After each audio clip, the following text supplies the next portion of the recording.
Vendredi 22 février 2019. Madame, Monsieur, merci infiniment à vous de faire confiance à cette chaîne télévision. Bonjour et surtout, on va penser à Aman Mana qui ce matin signe l'éditorial sur 6 années, une dictature. Ça y ressemble, on peut y lire, je cite, « On prive de liberté les uns pour priver de liberté les autres. Restez tranquilles, sinon on va vous enfermer dans nos prisons pourries. » Fin de citation. C'est ici, donc, on comprend effectivement cette dictature qui est donc celle que décrit et dénonce ce matin à la une du quotidien Le Jour, Aman Mana, le directeur de publication qui écrit donc l'éditorial. Madame, Monsieur, le plateau citoyen est en place comme chaque matin. L'équipe est là. D'abord, vous, Monsieur Batchou Chalamel, bonjour et bienvenue. Bonjour, Monsieur Eric Fopoussi Negou. Bonjour à tous les téléspectateurs. Question. À qui appartient l'hôpital La Quintini? Au ministère de la Santé ou alors au directeur général? Question. Quel est le texte de loi qui prévoit que lorsque un homme occupe des fonctions ministérielles ou des hautes fonctions au sein d'une structure, son épouse doit obligatoirement avoir des marchés? Dans tous les cas, affaire à suivre. D'accord, merci beaucoup Chalamel Batchou, dans un contexte où, et ça il faut le dénoncer gravement, il y a cette colère de Madame le ministre du Développement urbain et de l'Habitat qui a donc décidé que ceux qui n'ont pas encore terminé les marchés sur fond routier depuis 2013, que ceux-là ont 2 mois pour finaliser et livrer les chantiers, sinon ils vont tomber sous le coup de cette circulaire de 2017, du 25 avril 2017, parce que c'est extrêmement grave, Charlamel. Vous avez au Cameroun des prestataires qui gagnent des marchés, qui ne réalisent pas, mais qui continuent à en gagner davantage chaque année. C'est pas possible. Monsieur Eric Fopoussi, vous gagnez un marché, vous ne le terminez pas. 530, oui. Les 535 logements sociaux, oui, confiés en 2010 à 23 petites et moyennes entreprises n'ont jamais été livrés. Voilà. Donc, voilà, dans un contexte comme ça, on peut pas continuer comme ça dans un pays comme celui-ci. Également sur le plateau, Madame, Monsieur, Karine Sontia, bonjour et bienvenue. Bonjour Eric Fopoussi, bonjour aux téléspectateurs du 10-12 Le Zénith. Rentrée solennelle de la Cour suprême hier à Yaoundé, ça fait les choux gras sur les réseaux sociaux entre ceux qui pensent que le premier président de la plus haute juridiction du Cameroun a eu et allé à pédale douce, c'est-à-dire en considérant que la loi doit exister dans la gestion des problèmes de justice concernant le politique, et aussi que certaines personnes qui pensent que le politique ou encore que le président de la Cour suprême, le tout premier président de la Cour suprême, a été partial dans son jugement. Et on va aussi parler ce matin de ce Vatican, de ce scandale sexuel qui mine l'Église catholique. On aura plus de détails concernant aussi l'affaire de Monseigneur Mbala ce matin. Évidemment, pour revenir sur les propos hier du premier président de la Cour suprême, Daniel Mekobe-Soné, qui a donc parlé des libertés au Cameroun. On va dire qu'aujourd'hui, on ne peut pas admettre que le pouvoir judiciaire soit autant sous la coupole du pouvoir exécutif, parce qu'on voit très bien que là encore, on estime que là, les Camerounais abusent de leur liberté, liberté syndicale, liberté individuelle, liberté de manifestation. On voit très bien que là, le président de la Cour suprême s'est senti un tout petit peu agacé par cette liberté-là, et on ne peut pas ne pas le dire sur ce plateau, ne pas le dénoncer sur ce plateau. Il y a une loi de 90 qui autorise les Camerounais à déclarer et à exercer des libertés. On doit respecter la loi et ne pas être dans la répression comme on le voit ces derniers temps au Cameroun. Et c'est la raison pour laquelle d'ailleurs on voit très bien qu'Aman Mana a parlé de liberté des uns pour priver les autres de liberté. Donc liberté pour liberté,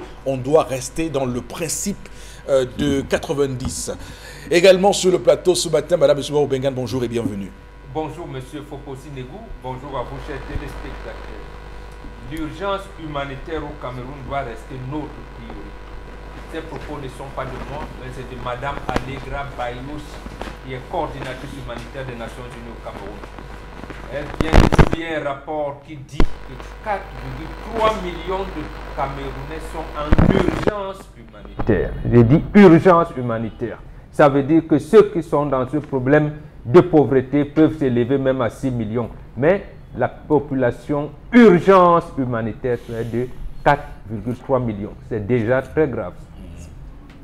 L'urgence humanitaire, et c'est extrêmement grave puisque chaque fois qu'on en parle sur ce plateau, beaucoup nous traitent de bavardologues. Il faut dire qu'au Cameroun, il y a 8 millions de pauvres. On ne peut pas admettre cela.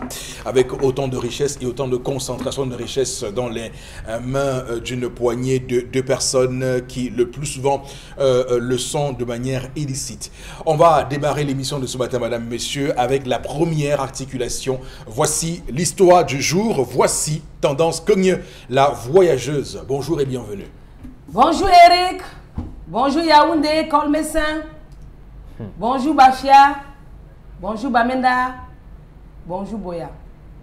Non, Bamenda et Boya, il fallait dire good morning. C'est la même chose. Il fallait dire good morning. Good morning, how are you today? Voilà. Me as the fan. Today I go talking from the woman when mop the commode. Is talking plenty. Ma chérie, you must I don't vex for you. You don't take for me say your marriage go finish because you go signer, you go attends, tu signes que quoi là? Qui va signer? You go signer divorce. Maman même l'anglais là n'est pas facile. J'en ai lu n'est pas mon box. Si elle laisse on va dire que c'est sûr que mon gars m'a tapé. Il m'a rien fait. Je te dis, Eric. Ouais, dis donc. On se connaît. Comme c'était comme ça, non, Eric. Je suis sûr que mes copines sont en train de dire que c'est sûr que son gars l'a tapé, elle cache. On ne m'a rien fait. Ça, c'est un coup de génie, ça. On ne m'a rien fait. Ça, c'est un coup de génie. C'est médical. Bravo. C'est médical. C'est mon ophtalmologue qui m'a prescrit ça. Et ce matin, on va parler aux femmes là, que leur bouche ne se ferme pas. Il y a une dame qui s'appelle Clarisse. Elle est du côté de Yaoundé. Tu as Colmessin. Ton nom c'est Clarisse ... Donc le nom de ton époux, je vais taire. Parce que c'est lui qui se plaint. Il dit qu'il en a marre de ton comportement. Que cette fois-ci, donc tu as appuyé sur déranger. Maman. Il dit que sa femme bavarde trop. Que quand ils ont les problèmes en couple, elle a appelé les gens pour trahir. Donc, et lui, que quand il y a moins de disputes, elle appelle sa petite soeur. Hé Pascal, comme tu vois, est-ce que tu sais que mon mari a fait ci, mon mari a fait ça? Quand sa petite sœur lui donne sa part de conseils, elle commence les crises de folie elle commence les crises à la maison. Lui, il pardonne, il laisse. Moi, ne peux pas, elle appelle son oncle. Ouais, Tom, comme tu vois là, mon mari a fait ceci, mon mari a fait ça. Passons. Moi, ne peux pas, elle appelle ses copines. Hé maman, dis-moi un peu, quand un homme se comporte comme ça veut dire quoi? Oh, ses copines lui donnent les conseils. Son mari dit que pour finir, c'est même pas avec qui il a fait. Il ne connaît pas quel genre de femme il a dans sa maison parce qu'elle ne connaît pas garder les secrets des couples quand il y a les problèmes.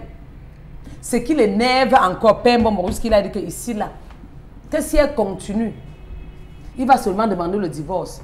C'est que quoi? Ils ont eu les prises de bec. Vous avez eu les prises de bec mercredi. Tu sais de quoi je parle, maman. Je sais que tu nous vois. Il t'a porté la main dessus. Lui, il t'a tapé. En français facile, en langage facile. Il t'a tapé. Il me dit qu'il t'a tapé parce qu'il était à bout. Il parlait, ta bouche sortait. Il t'a donné les claps. Qui n'a même pas tapé beaucoup. Mais après, il t'a demandé les excuses. Que ouais, pardon. De dire à personne. Tu as toujours dit. Tu as dit à ton père. Et ton père l'a convoqué. Les mots que ton père lui a donné, les paroles que ton père ont avancé, ça le ronge jusqu'à maintenant. Lui, il savait que comme il a demandé les excuses à madame, ça allait finir. Non, il dit qu'il a demandé, vous avez bien dormi. Qu'il t'a demandé les excuses, il t'a bien consolé. Il savait que c'était fini dans ton cœur, alors que ce n'était pas fini. Tu as appelé ton père pour trahir. Ton père l'a convoqué. Il allait voir ton père à Fougerolles. Ton père lui a dit, prends le cahier de 32 pages. Tu écris que mon beau-père, avec tout le respect que je te dois, je ne dois plus jamais porter main sur votre fille. C'est ce que ton père lui a demandé de faire. C'est ce qu'il a écrit. Donc ton père de cahier 32 pages qu'il doit remplir dedans, qu'il ne doit plus jamais mettre main sur toi. Et ton père lui a dit ceci.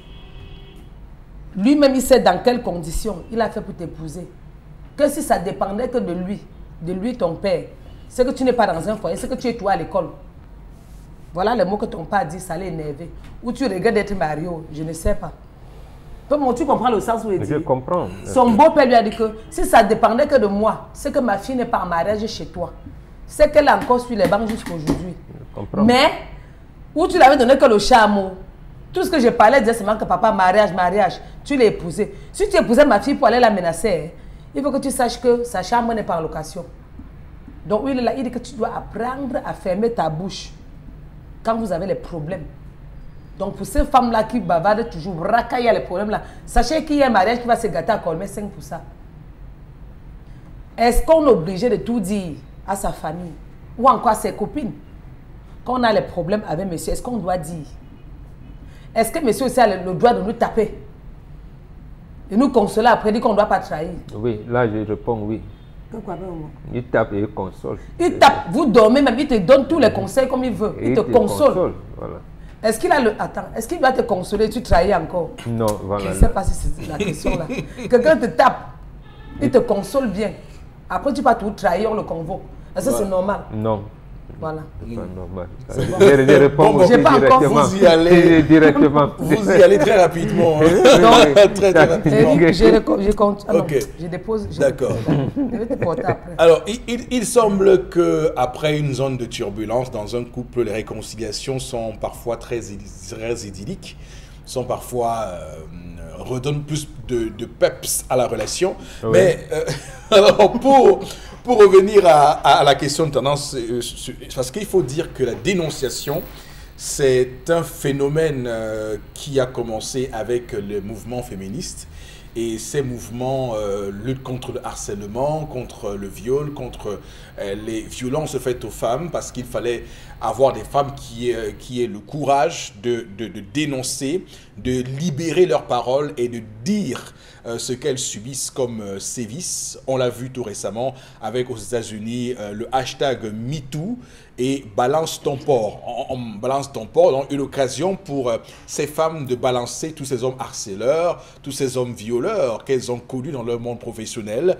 Et ça a pris vraiment de l'ampleur dans le monde entier. Et c'est ainsi qu'on a découvert des personnes insoupçonnées qui donc ont subi, qui ont dans une période de leur vie perpétré des actes de viol. Alors là, on pourrait transformer le balance ton porc en balance ton boxeur, parce qu'il s'agit là d'une femme qui s'est faite donc boxer par son mari, comme d'ailleurs beaucoup d'autres femmes qui se font battre dans leur couple, dans leur foyer. Et donc, il est question de savoir, est-ce qu'on doit balancer son boxeur ou rester tranquille, quitte à subir toutes les, on va dire, les sévices, toutes les...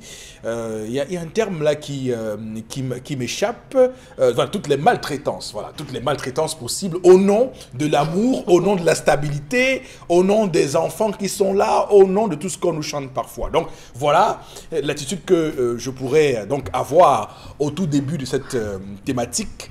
Alors, Boro Bengan, d'abord, comment on appelle ce type de femme? C'est une femme pala-pala.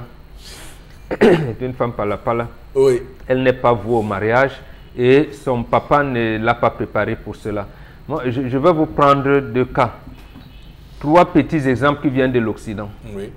Avant de venir ce qui se passe chez nous et ce qui aurait dû être le cas ici. Oui. Vous avez déjà entendu Hillary Clinton s'offusquer contre les ébats, des écarts qu'aurait commis son mari? Dans l'affaire Lewinsky, 0. Avez-vous entendu votre consoeur avec Dominique Strauss-Kahn? Ah oui, Anne Sinclair. Voilà, non. Oui.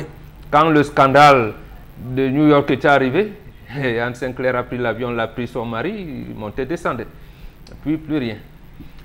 Dernier exemple en Occident, c'est un livre que je recommande à tout le monde. Je pense qu'il a paru en 2005.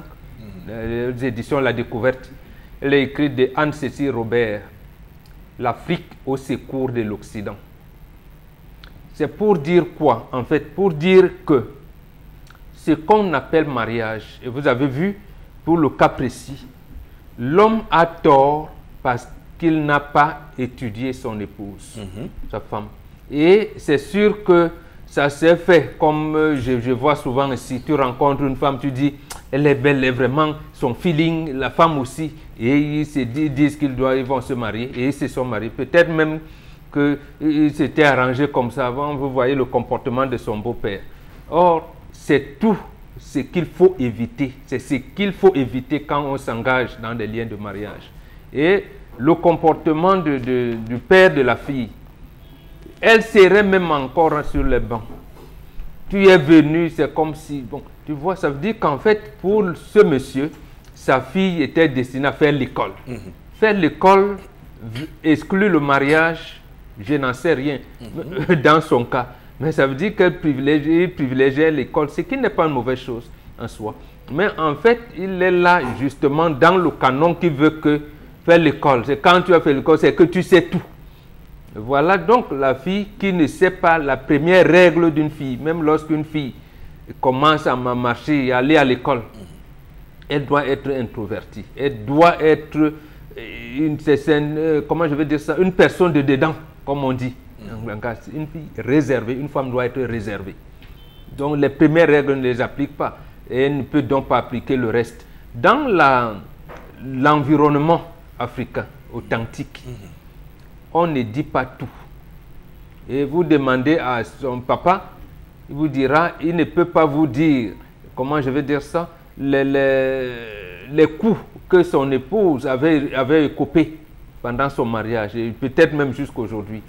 Or, ce que les Nations Unies vous décrivent très mal, c'est qu'on a l'impression que la femme est toujours torturée. Or, il y a des situations de dénonciation qui existent. La femme dénonçait auprès de qui?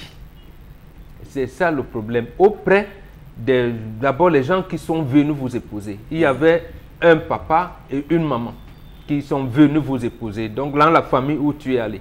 Il arrivait même, M. Foposinegou, qu'on interdisait à un homme d'avoir des relations intimes avec sa propre femme. Précisément parce qu'il était révélé que l'homme était pervers. C'est ta propre famille qui te dit, c'est notre fille. Si un seul cheveu quitte sa tête, tu vas voir. Elle a déjà eu en moins d'un an 2 ou 3 infections pulmonaires. Ça en est marre. Tu continues, plus rien. On dit à la femme que tu ne peux plus. Donc, et si on va jusqu'à l'intimité, ça veut dire que les violences sur les femmes étaient dénoncées. Mais il y a des manières de les dénoncer. Oui. Et jusqu'à quel seuil? Oui. Bon, les femmes d'aujourd'hui à qui les parents n'apprennent même pas à laver les assiettes, à laver les habits, leurs propres habits. C'est elles qui sont venues parce qu'elles sont longs crayons. Elles vont vous dire, oui, les femmes sont torturées, les femmes sont maltraitées, les femmes sont... Parce que tout vous regardez comment elles, son type de comportement chez elles. Elle ne sait même pas organiser son emploi du temps quotidien.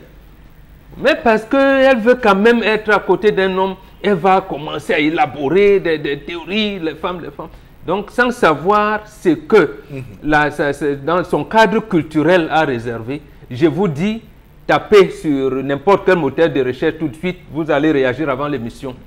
Le statut de la femme dans la société dite primitive et le statut de la femme dans la société dite moderne. Vous verrez que la femme avait plus de valeur dans les sociétés dites primitives que dans vos sociétés dites modernes aujourd'hui. Donc ici, celui qui gâte le couple, c'est le beau-père de monsieur.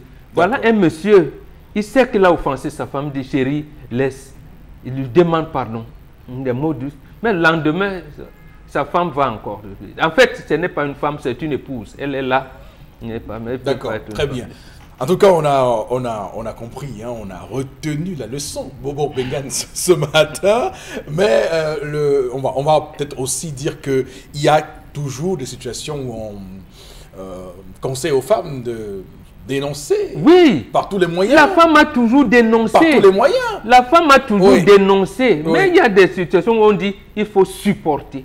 C'est quand tu supportes. Supporter ah oui, mais supporter une gifle qui passe dans la chambre, oui. C'est pas ça. Non. Il faut que les enfants croient que le tonton qui est au village, que mon mari m'a giflé hier quand j'ai à peine... Non, c'est ça. Ça veut dire que vous n'êtes pas destiné à vous marier, ça. Oui, en tout cas... Puisqu'il y a les cas où tu dois taper sur ta femme. Quand un étranger arrive, elle doit sortir en souriant. Voilà. Et les enfants ne doivent même pas être au courant. Ça, c'est les paroles d'un ancien. Hein. Je le dis vraiment avec beaucoup plus de trivialité. Alors, Chalamel, sur cette question, vous, comment vous trouvez cette femme? Monsieur Eric Fopoussi, cette femme est dotée d'un obscurantisme qui borne le mur de son esprit. Je le dis en mes termes et je vais m'expliquer. Monsieur Eric Fopoussi, cette femme n'est arrivée qu'à ses plaisirs et désirs égoïstes et égocentriques. Tout ne doit tourner que tout autour d'elle comme si elle était le centre du monde. C'est-à-dire, pour un peu que quelque chose la gêne, elle ne se soucie pas de son environnement. Elle a seulement envie de crier. Autant mieux, elle achète des baffles supersoniques. Elle tient un micro. Chaque fois qu'on lui fait un problème, elle va là-bas dire pour que le monde entier soit au courant. Ça l'aidera, monsieur Eric Fopoussi. Non, mais par exemple, des jeunes femmes qui ont été choyées par leur papa, elles n'ont pas vécu un environnement de violence, et lorsqu'elle arrive avec un monsieur, face à la violence... Monsieur Eric Fopoussi, le mariage est violent. Le mariage est violent. L'accouchement même est violent. Est-ce que la femme refuse donc d'accoucher? Monsieur Eric Fopoussi, le mariage est violent. C'est la rencontre de deux personnes avec deux comportements différents. Tu peux te lever le matin, il est encore couché, tu veux de l'eau, il dit que vraiment, est-ce que tu m'accompagnes? Il dit vraiment, excuse-moi. Et il n'est plus avec toi. Prends ça comme ça part. Prends ça comme ça part. Oui, prends ça comme ça part. Oui. Il y a des jours où tu commences à gratter le dos, tu dis que vraiment, madame, je ne sais pas ce qui vous arrive. Excusez-moi, j'ai sommeil. Prends ça comme ça, dors. Dors tranquillement. Monsieur Eric Fopoussi, le mariage est violent. L'éducation de la jeune fille porte sur 4 points. Et toutes les mamans sont censées le savoir. Le premier point, c'est sur le bonheur et les plaisirs de la vie. Ma fille, tu es belle. Ma fille, là où tu vois, je vois comment les jeunes garçons te regardent, fais attention. Choisis un homme qui ressemble à ton père. Choisis un homme qui a l'intelligence de ton père. Prends un homme qui va faire plaisir à ton père. Ne prends pas n'importe quel racaille. Prends mon exemple sur moi-même. Premier enseignement d'une mère à sa fille. Les bonheurs et les plaisirs de la vie. Deuxième, monsieur, il faut possible, les douleurs de l'enfantement. Tout ce que tu me fais là, sache que j'ai souffert pour te mettre au monde. Toutes les mamans le racontent. Que vraiment, ton frère, de tous tes frères que tu vois là, il n'y a que toi qui m'a fait mal. Tu m'as déchiré quand je t'accouchais. Vraiment, quand tu fais souvent certaines choses, ça peut me fendre le cœur. Les mamans le racontent aux jeunes filles en disant, demain toi-même tu seras mère. Et quand tu seras mère, tu vas voir ce que ça fait d'être mère. Voilà le deuxième enseignement que les mamans enseignent aux enfants. Troisième, c'est l'endurance du mariage. Tu crois que ton père, c'est la vieillesse qui a calmé ton père? Il faut voir ton père quand il était... C'est toujours la vieillesse. C'est la vieillesse. On avait dit que c'est la vieillesse qui a calmé ton père. Mon papa est doux. Mais tu crois que ton père était doux quand tu vois ses yeux? Tu ne sais pas. De Grand Canyon jusqu'à Nevers, on connaissait ton père. Ton père était yéyé. Oui, c'est à ce moment qu'elle raconte que tu ne sais pas ce que j'ai enduré dans ma vie. Donc toi qui vas te marier, sache que ce que ton mari va te faire, ce que tu vois, ce que tu entends, ce que tu sens. Toutes les mamans le disent. Lorsque tu as l'occasion, parle. Lorsque la jeune fille part en mariage, elle a une tata, elle a une grande sœur avec qui elle discute et qui lui dit, ma fille, maman t'a déjà parlé, je sais que maman t'a déjà dit, mais sache que le mariage, s'il y a n'importe quoi, je suis là. C'est parfois la voisine du quartier, parfois c'est une grande sœur du village, parfois c'est une collègue de service, parfois il y a toujours une amie et une grande sœur chez qui on est autorisé à aller se plaindre. Une grande sœur, ce que les occidentalisés ont appelé marraine et parrain. Donc vers qui vous êtes censé aller vous plaindre, c'est celui-là qui peut appeler, celui-là qui a de l'autorité sur votre mari, ce n'est jamais le beau-père. Le beau-père, lorsqu'il appelle, le mari prend ça comme un affront. Donc tu es parti dire à ton père, tu vas voir ce que je vais te faire maintenant. Commence à mettre le crédit dans ton téléphone. tu vas l'appeler dès aujourd'hui. Chaque fois que le beau-père appelle, c'est un conflit, monsieur, il faut poser, qu'on crée dans la maison. Mais lorsque c'est la belle-mère qui appelle, c'est plus apaisé. Mais lorsque c'est le beau-père, lorsque la fille, parce que le père estime que sa fille a longuement supporté. En venant lui dire, ça suppose que c'est la goutte d'eau qui a débordé le vase et la réaction du père est violente. Et lorsque le père réagit comme ça, monsieur, il faut pousser. Moi, j'ai connu des gens qui sont allés jusqu'à dire à son beau-père que on m'a raconté ton histoire. Hein. Ne viens pas me gueuler comme tu veux, je connais ton histoire. Tu as fait aux filles des gens. On a souvent vu ça, oui, où des gars répondent au beau-père. Ça crée un clash, mais c'est comme ça. Donc, pour dire, monsieur, il faut possible, l'endurance du mariage.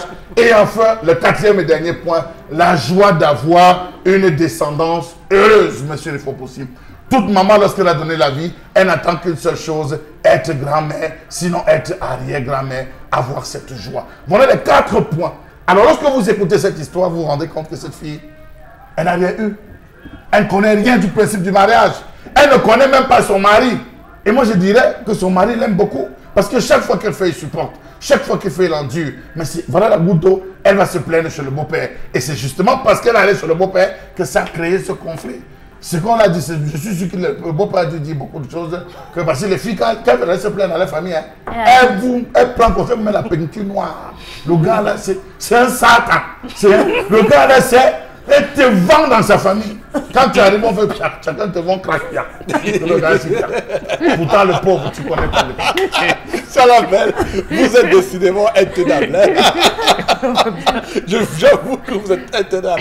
Alors, Karine Sotia, c'est à vous hein, pour votre propos sur l'histoire de ce matin.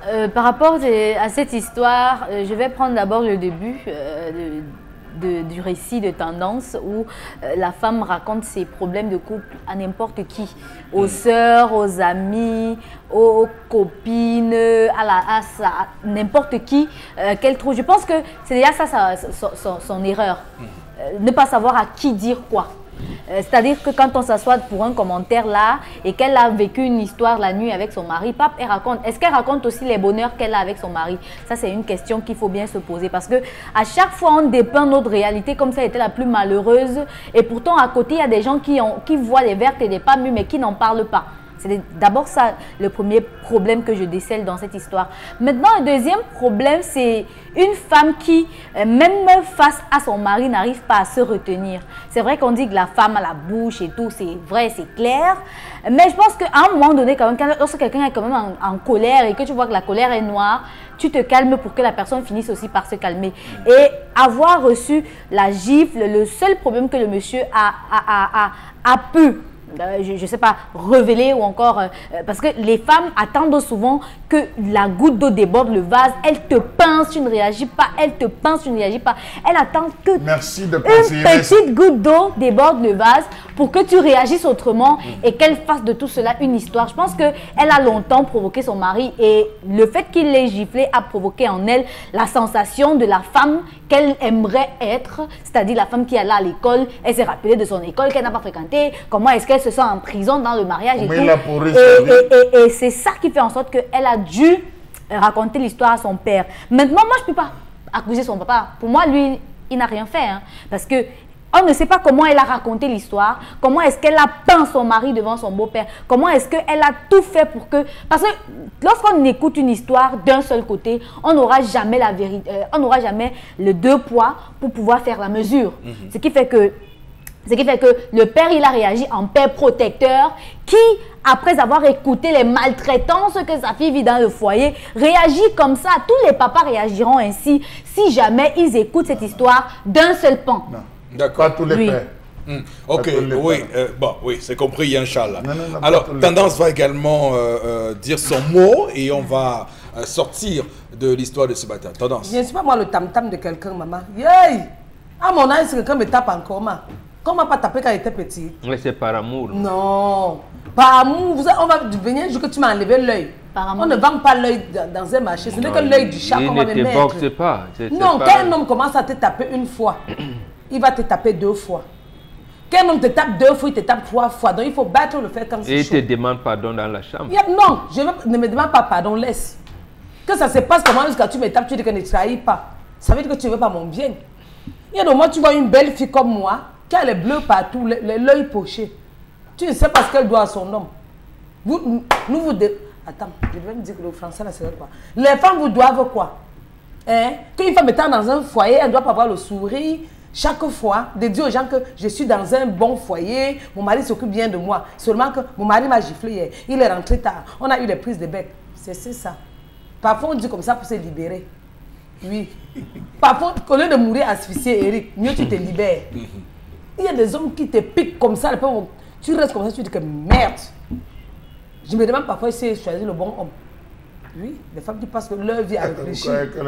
Où j'ai seulement fait le rêve de casting. Le mariage est violent. Où j'ai seulement fait que le rêve de casting. J'avais moi dit dans ma vie qu'elle voulait un homme un peu mou. Non, pas si mou que ça. Ça veut dire que l'homme peut aussi faire un mauvais casting? Non. Parfois, madame réfléchit que est-ce que j'ai fait le bon choix? C'est quoi que l'homme là ne réfléchit pas aussi? Il a fait le bon choix. Non. Il y a des jours même il se lève, il a envie de te jeter dehors. Non. Que les hommes arrêtent ça. J'ai dit même que pourtant. Ils arrêtent ça. Ma maman m'avait même prévenu. Non. La femme a besoin du respect. Mais on respecte le toujours la bonheur. femme. Quand une femme se réveille le matin comme ça, qu'elle a bien dormi, qu'elle doit se sentir aimée. Et que mon bout de faire manger, elle va préparer sans que le sel ne dépasse. Quand une femme est malmenée, elle prépare l'entour, c'est même pas bon. Peut-être vous ne savez pas.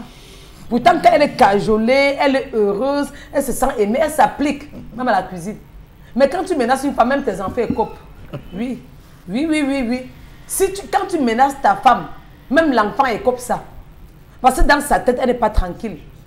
Maintenant, quand l'enfant fait moins de pépin, quand il veut taper l'enfant, il tape avec la rage. Elle se rappelle de ce que papa fait. Donc, arrêtez ça. D'accord. Maman, quand il y a un problème, plaignez-vous pour qu'on réagisse à temps. Voilà. Si on ne réagit pas à temps, on vient un jour que quelqu'un m'a fait croc. Si le temps me lève plus, qui paie? Ma famille paie. Très bien. Moi-même, je paie. D'accord. Ma mère paie.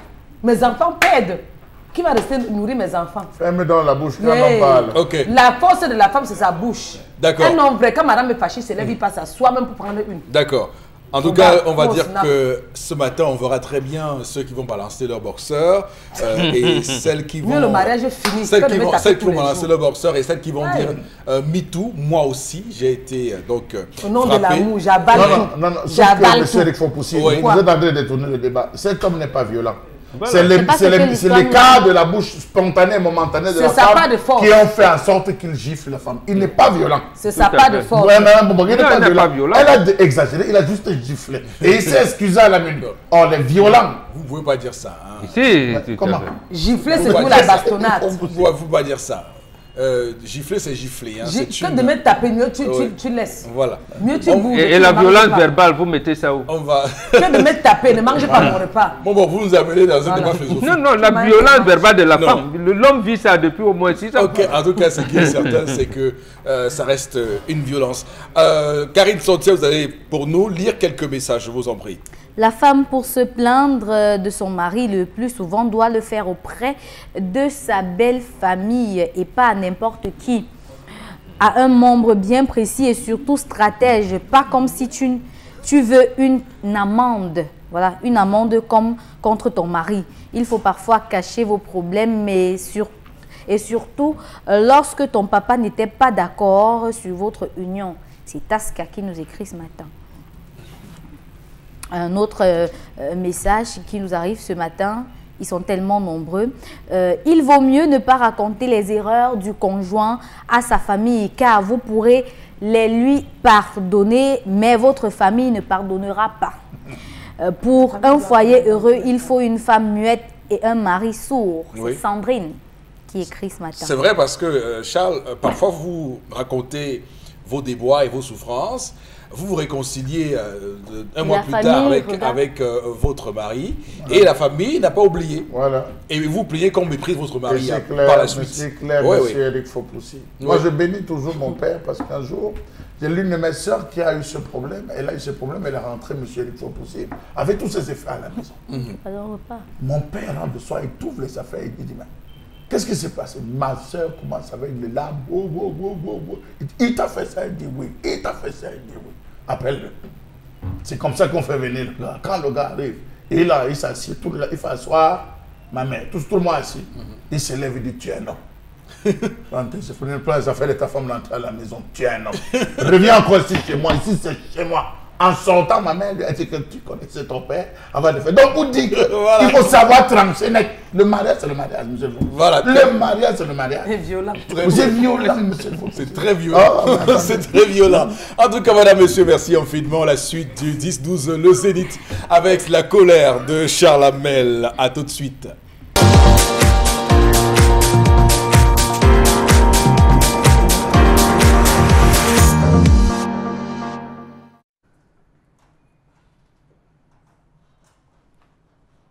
Je m'interroge ce jour sur la question du pillage, virgule, du vol, virgule, de la commercialisation, virgule, du matériel dans les structures étatiques. Point. Je m'interroge sur le pourquoi est-ce que les responsables de certains services administratifs et techniques n'ont jamais rendu gorge dans ce pays. Dites-moi pourquoi. Je me demande pourquoi est-ce que tout se passe comme si l'impunité était devenue une promotion dans cette république. Tout le monde se comporte dans ce pays comme si la chose publique était sa propriété. La voiture de transport, c'est la mienne. La voiture de service, c'est la mienne. Le bureau dans lequel j'occupe, c'est le mien.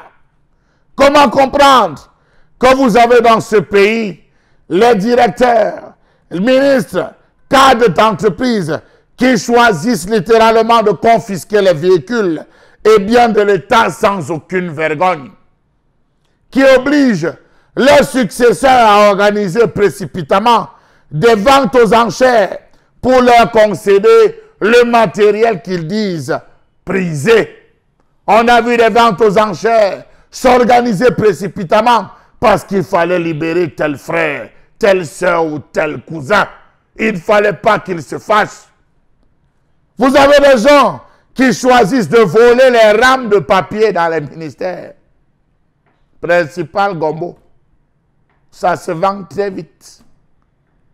Ils détournent le paquet de stylos, rames de papier, matériel de bureau, lorsqu'ils sont fauchés pour aller le vendre chez la commerçante d'à côté. Comment comprendre que des ordinateurs, imprimantes, scanners, encres, climatiseurs et que sais-je encore disparaissent au jour le jour sans que cela ne soit réclamé par le service de matériel? Que des appareils soient démontés sans que cela ne gêne personne, la preuve qui filtre les entrées et sorties des ministères. Point d'interrogation. Vous avez des fonctionnaires qui ont transformé leur bureau en bureautique où tous ceux et celles qui veulent faire des photocopies peuvent avec aisance se servir. La photocopie d'ailleurs là-bas est moins chère. La saisie là-bas est très moins chère. Comment comprendre que dans les hôpitaux, vous avez des médecins qui en complicité avec les techniciens démontent pièce par pièce le matériel technique pour aller le reconstituer dans des cliniques privées? Comment comprendre que vous avez les techniciens qui volent, subtilisent le matériel de l'État pour aller dépanner les appareils des cliniques privées? Comment comprendre que les médicaments d'origine des pharmacies, des hôpitaux soient remplacés par des médicaments contrefaits et vendus aux malades par les bons soins de certains pharmaciennes ou pharmaciens? Comment comprendre que le bitume réservé à la construction des axes routiers soit revenu ou revendu à des particuliers sous l'appellation d'avenant? Oui, on a vu dans la réalisation de certains travaux routiers, les entrepreneurs en chef vendre le sable, vendre le gravier aux voisins, pourtant c'est la propriété de l'État. Comment comprendre que les techniciens qui placent les lampadaires soient les premiers qui la nuit viennent démonter pour aller alimenter les deuils et funérailles dans les quartiers? Comment comprendre que les ponts, autoroutes, bâtiments, restauration ne soient jamais livrés à 100% parce que les gens se servent. Ils se servent sans avoir honte. Comment comprendre qu'à partir de 22 heures, un commerce d'un autre genre se développe dans les ministères au sujet de l'eau avec des jerrycans d'un autre genre? On vient puiser de l'eau. On vient se ravitailler en eau. il y a tout au ministère. Et la facture, qui la paye? Point d'interrogation. Comment comprendre que certains individus se sont retrouvés à être des commerçants de lumière, les tyrans de certains points pour alimenter certains quartiers ou certains autres services? Au nom de quoi? Au nom de qui? Comment comprendre que certains individus sont passés maîtres dans l'art de déclarer abîmer le matériel immobilier encore en bonne santé de l'État qu'ils utiliseront dans leur salon? Comment comprendre que suivant un réseau savamment huilé, certains mécaniciens dérobent certaines pièces dans les véhicules administratifs pour faire casquer l'État du Cameroun? Vraiment, dites-moi simplement comment comprendre que des véhicules neufs soient soumis à réparation 6 mois seulement après leur achat chez un concessionnaire, ou encore qu'au cours d'une année budgétaire, les mêmes véhicules des mêmes gens soient souvent réparés 1 à 2 à 3 fois à hauteur d'un montant allant parfois au-dessus du montant d'achat de celui-ci. Comment comprendre que les tickets de carburant servis aux administrations sont presque systématiquement, automatiquement transformés auprès des stations-service en argent, moyennant l'abandonnement de 10% de la valeur faciale? Monsieur, il faut pousser, pardon.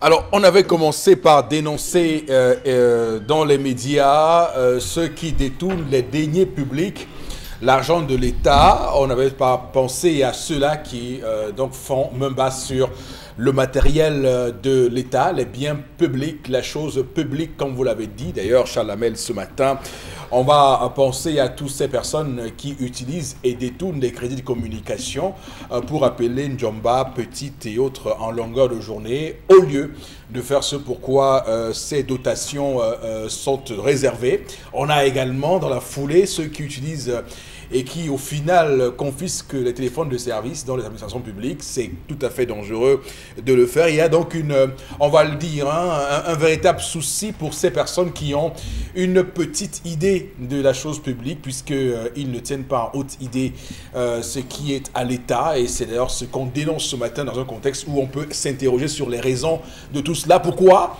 ça perdure? Pourquoi cela ne fait que grimper? Pourquoi ça ne s'arrête pas? Pourquoi il n'y a pas de responsabilité qui soit établie et qu'au final on sanctionne comme il se doit les personnes qui se livrent à ces forfaits? Waro-Bengan, votre commentaire?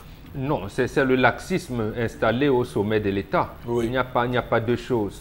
Laxisme, je vous prends un cas simple pour dire comment, de manière, j'allais dire, sur le papier, les choses sont organisées. Je prends même la grande muette, l'armée. Lorsque un colonel vient, apporte sa voiture pour le garage en réparation, le colonel qui est venu dessus va trouver, je ne sais pas moi, un sergent, ou même oui, un sergent, ou je ne sais pas qui, ou même un homme de troupe qui est au garage. Et lui, il est mécanicien. Le colonel a l'obligation de dire où est-ce qu'il était, dans sa voiture. Où est-ce que la voiture a été en panne. Et le réparateur là au garage va attester.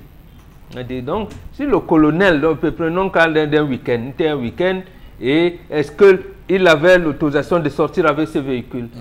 Un tel panne de véhicule qui a eu, le mécanicien, lui, il a la possibilité de savoir. Et dans son rapport, quand il repart, il doit établir que le colonel là, il a dit, mais il y a des zones d'ombre. C'est pour dire quoi? C'est pour dire que un subalterne au sein de l'armée, il peut faire un rapport pour dire qu'il va mettre en difficulté un colonel, donc un patron, un supérieur, plus que supérieur hiérarchique, en lui disant que non, et que le colonel là, il ne peut pas lui apporter des mesures de rétorsion, quoi que ce soit. Oui. Voilà ce que je prends l'armée pour vous dire que, en fait, si les textes qui régissent notre administration publique étaient appliqués, il n'y aurait pas de laxisme. Mais le drame est que, aller dans toutes les administrations, il doit avoir un représentant de la direction de la comptabilité matière. À partir des sous-préfectures, des mairies, jusqu'à tous les échelons, jusqu'à la présidence de la République. Donc la direction générale de la comptabilité matière doit savoir que, voilà, des rames de papier qu'on envoie au ministère des Finances, dans les délégations régionales, dans les perceptions, dans les CCI, les trésors, sont au nombre 2. Voilà. Et leur utilisation, en principe, on pense que pour une rame de papier, ça peut. Donc, il y a, comme l'administration est continue, donc on sait que pendant le budget, l'année dernière, on a, l'année-ci, on a, donc on peut évaluer en termes de stylo, de rames de papier, jusqu'au véhicule, jusqu'au logement même, en fonction. Mais vous allez remarquer que le laxisme a amené l'État du Cameroun à ne plus payer même ses propres factures. Je ne sais pas si Camtel vous dit combien il demande à l'État. 65 milliards. Voilà. L'an dernier, et les Kamwata, je ne sais pas si les factures de Kamwata sont payées. Si Eneo, je ne sais pas si Eneo ose même encore demander à l'État de régler ses factures. Donc, vous voyez, ce laxisme a mené même le premier ministre Mafane Moussongue, ça en était offusqué à un moment. Il a dit tous les véhicules administratifs doivent venir. Bon, ça a fait, je pense, une semaine seulement. Voilà. Après, c'est reparti. C'est le laxisme. On va le dire dans tous les sens, comme on le voit. On le voit très bien d'ailleurs à travers nos administrations publiques. Alors, Karine Santia, vous, quel regard vous portez sur cette question? Ce phénomène est même perceptible même dans les entreprises privées. Hein. Il y en a qui en font bon usage, qui copient et qui copient même bien. Certaines personnes qui redistribuent l'électricité, certaines personnes qui redistribuent de l'eau, certaines personnes qui, même lorsqu'on fait des aides humanitaires, se les approprient et rentrent dans leur maison avec. Et on a même qui, après même certains marchés qu'on octroie à certaines entreprises, donnent à leurs femmes. On en parlait encore ce matin sur les marchés inachevés, c'est-à-dire que c'est toujours la même chose en fait. Les projets qui concernent le Cameroun souvent trouvent ce genre de ralentissement parce qu'il y a des choses qui sont censées être faites en amont qui ne sont pas faites et quand on avale encore, on bloque même l'avancement. Ce qui fait que vous allez par exemple voir un marché, la construction par exemple d'un marché qui sera attribué par exemple aux frais de tel qui ne va jamais aboutir, ainsi de suite et jamais on va poser de questions et savoir pourquoi ça n'avance pas et on avance ainsi de suite. On sort un nouveau budget pour avancer, on sort un nouveau budget et c'est ça qui plombe en fait l'avancement de notre État. Il y a tellement de choses qui se passent, c'est tant au privé qu'au public. D'accord, tendance. Allons dans les hôpitaux. La dernière fois, on disait qu'il y a rupture des médicaments des diabétiques. Et après, on a dit qu'on vendait. Charles, mais attends, on a dit que c'était quoi encore? À Ebolova. Pourtant, peu moi aussi, je me garde que M. Garé. Pourtant, le Ngom avait dit qu'on donne le médicament aux diabétiques. À Ebolova, il y avait rupture, mais là-bas, vous avez vendu. Et pour avoir une boîte, il fallait beaucoup d'argent. Sans compter les passons, sans compter les formats ou encore les papiers que vous volez pour aller vendre à l'ESSEC. Je vais dénoncer par ici à l'ESSEC, on fait impression, saisie, photocopie.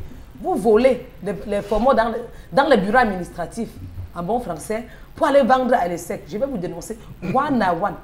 Ce qui n'est pas beaucoup d'argent. Oui. Les médicaments des malades, vous volez pour aller vendre. D'abord, mais les papiers attendez. Oui, même les papiers, les formats. Même les papiers hygiéniques. On vole. Je vais citer où, compter où. Il y a les gens qui volent dans ces deux jusqu'à. Même les serviettes des hôtels, on vole. D'accord. Je te jure, Eric, même les savons des hôtels, on vole. Les draps dans les hôtels, vous volez. D'accord. Vous avez la kleptomanie. C'est kleptomanie. Vous êtes kleptomane. La kleptomanie. Voilà. Ça se dit en français. Vous êtes le bandit. D'accord. C'est une maladie. Chalamel, pour sortir de ce sujet, je vous en prie. Alors, M. Difopoussi, je vais rejoindre Bambo dans le principe du laxisme qui mine désormais ou qui a élu domicile dans les différentes administrations. Comment comprendre que vous faites un tour dans un hôpital il y a à peine 3 mois, on a offert matériel pour faire le scanner à M. Difopoussi, des appareils pour faire le scanner, des matériels pour faire les échographies. Vous êtes à peine 6 mois, on vous dit le matériel est tombé en panne. Pour qu'on puisse le faire, il faut écrire à la délégation régionale qui va porter à voir l'administration centrale qui va étudier, faire passer à la commission technique d'évaluation. La commission va faire, il faudra encore 6 autres mois pour que vous puissiez rentrer. Lorsqu'on vient faire l'évaluation du matériel, on se rend compte qu'on a subtilisé la lentille, on se rend compte qu'on a subtilisé telle pièce, la carte, mais de telle structure, vous vous rendez compte qu'on a subtilisé. Qui a pu subtiliser? Vous ne saurez jamais qui a subtilisé. Observez juste les médecins, vous allez vous rendre compte que c'est dans l'une des cliniques où cela s'est retrouvé, où c'est en train d'opérer parce qu'il fallait remplacer une pièce. Le médecin de cette clinique n'a pas pu, avec le bombiste de cette clinique n'a pas pu le faire. Ça devient des affaires. Monsieur, il faut aussi traîner au Kradat, à Bonamoussadi, à Yaoundé, traîner ici à l'ESSEC. Vous allez vous rendre compte que les vendredis, il y a un marché d'un autre genre. Chaque jour, les gars arrivent qui avaient 10 rames de papier et pas n'importe quel type de rames de papier, monsieur Rifopoussi. Des rames de papier qui ont coûté 16 500 francs à l'État du Cameroun, qui sont revendues encore, monsieur Rifopoussi, dans les 6 000, 7 000 francs. C'est tout un marché, c'est tout un business qui est bien orchestré, bien huilé avec ces différentes personnes. C'est l'État qui se retrouve à perdre. Allez dans les ministères, vous allez retrouver des véhicules garés. Lorsque la pompe à essence ici la manque, on vient, on s'utilise, on enlève là, on va mettre à tel niveau. Il y a tel souci, mais telle voiture, on démonte là. Vous allez vous rendre compte que la majeure partie dans certains ministères, les véhicules sont criqués. Parce qu'on crique le véhicule, on enlève le pneu, on met sur tel véhicule, ça ne rentre jamais. Voilà comment on vit dans un pays où poser la question comptable matière. Bon, a fait bien de le dire. Depuis le haut jusqu'à bas, poser la question comptable matière. Ils vont vous dire s'ils maîtrisent même quelque chose. Et c'est comme ça que vous avez des gens qui transforment leur bureau en cyber, en donneur de Wi-Fi, qui partagent les codes. Vous avez des gens pour qui, lorsque vous entrez dans le bureau, c'est appel à longueur de journée, monsieur Rifopoussi. Tu vas appeler où en Ouzbékistan, ok, tu peux venir appeler. Tu vas appeler où? Tu vas appeler en Papouasie, Nouvelle-Guinée. Viens t'asseoir, tu appelles. Toute la journée, on échange. Il y a un forfait que vous devez donner. Mais c'est le bien de l'État, ce n'est pas le bien des individus, monsieur Rifopoussi. Voilà. En tout cas, il faut avoir une haute idée de la chose publique. Merci à vous, Chalamel, pour cette colère. Madame, messieurs, nous marquons une pause. À tout de suite.